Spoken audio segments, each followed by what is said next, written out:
7 years in the Netherlands. Peace, adventure, happiness. I built a life. I found myself. I felt at home. But then, everything changed. And now, I'm back in California. And in this video, I'd like to share with you why I left, what's next for me, and the future of this channel. But first, let me tell you a quick story of how I ended up in the Netherlands. Let's go back 7 years. So, I didn't leave America to escape America. I left because I was curious about the world, and I was curious about Europe.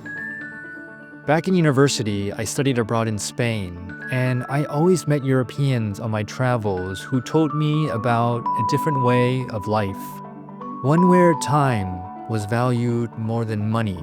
So I wrote down in my journal, one day I want to work and live abroad in Europe.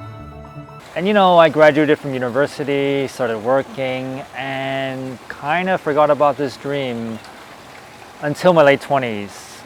Maybe it's because I saw the big 3-0 come in. I also felt stuck in my life and career. A lot of my friends were starting to settle down. I also felt the pressure to settle down as well, but I thought, not yet.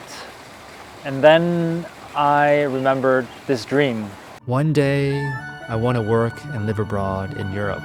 And I kind of felt like it was now or never. So I started applying for jobs in Europe, and I almost ended up in Helsinki, but that didn't work out. And then this dream job came to me in London. I applied, got to the final round, but I didn't get it. At that point, I almost decided to give up. But then I learned that I could study abroad in Europe and get a master's, and that would be my gateway into Europe. And so the Netherlands came up. They have a bunch of programs in English. The Dutch speak amazing English. They're known for being welcoming, and finding a job would be easier afterwards because there's so many international companies. And plus, it's a lot cheaper than American education. So I applied and I got accepted into a program in the south of the country in a tiny city called Maastricht. I didn't know much about Maastricht, but I watched a YouTube video and it seemed like a very cute and charming town to study in. So I said yes. And I ended up loving living in Maastricht, and I ended up loving what I studied. And after that, I found a job up north and moved to Amsterdam. And then, COVID. It was hard. New city, new job, new everything. And I didn't really know anyone. Luckily, I lived right next to the canals.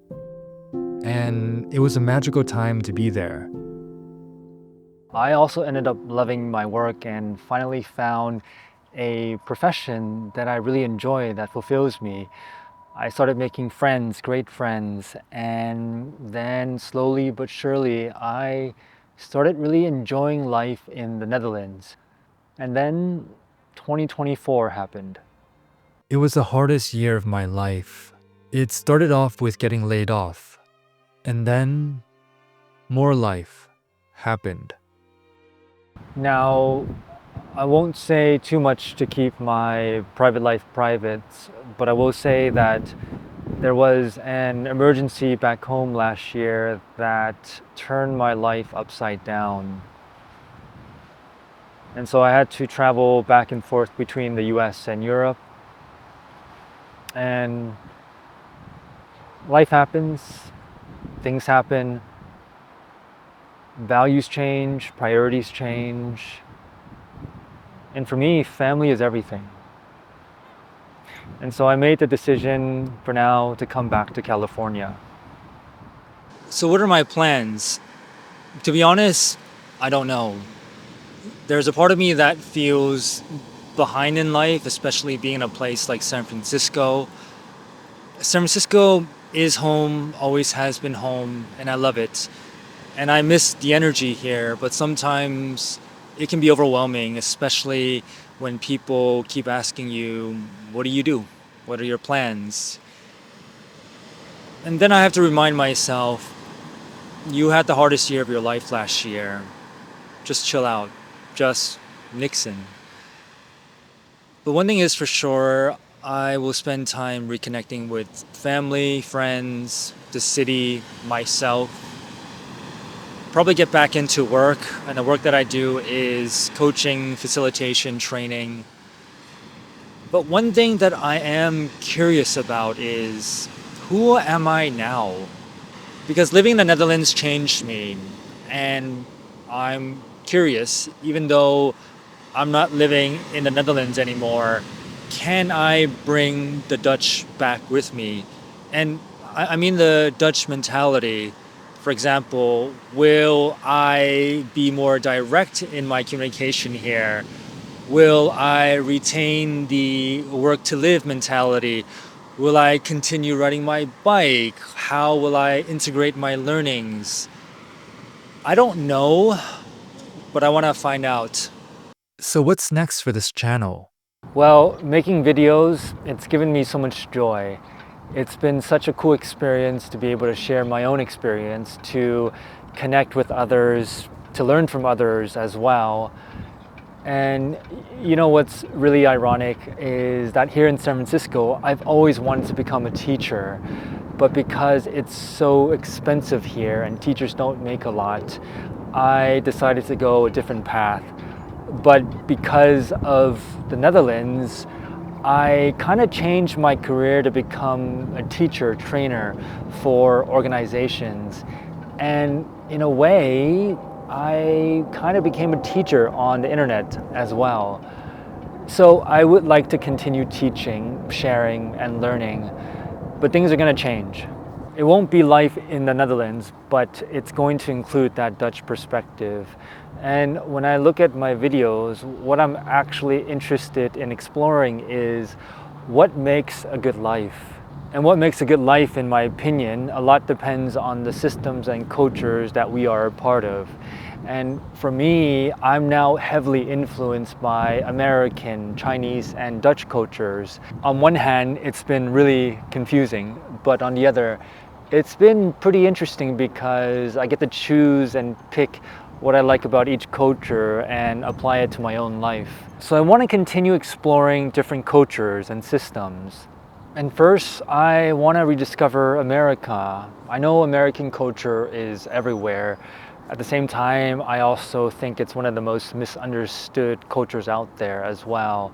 And for me, being away, it made me realize how much I miss about American culture. At the same time, it made me realize how broken certain parts of the system are as well. And so I want to rediscover America, who I am, with this new Dutch and European lens as well. I'm sure I'll have more reflections to share sometime, but for now, I just want to say thank you to the Netherlands. I'm extremely grateful to have had the opportunity to study in a place like Maastricht, and I was able to change and find a career that I love. I'm grateful to have lived in a place like Maastricht and Amsterdam, two very international places where I met people from around the world, diverse cultures and people that changed the way that I saw the world. I'm grateful to have experienced living in a place with world-class urban design. I walked, cycled, and took public transport everywhere, and it's amazing. I'm also grateful to have slowed down. You know, I didn't realize how fast I was running until I got to the Netherlands. The Dutch way of life is indeed a slower pace of life compared to the American way. And it's not to say one is better than the other, but it is indeed slower. And I was able to slow down. And now I also realize and understand why the Dutch are some of the happiest people in the world with one of the highest qualities of life. I'm also grateful for people that have watched these videos.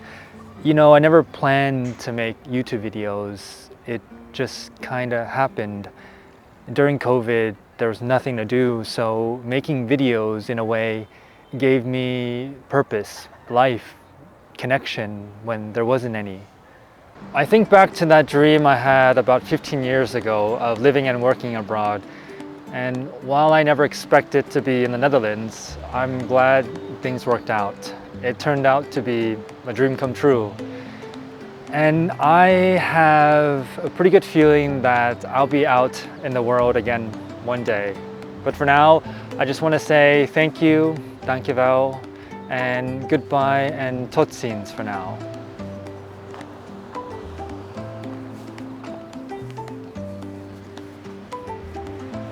This is it. This is it. It's good.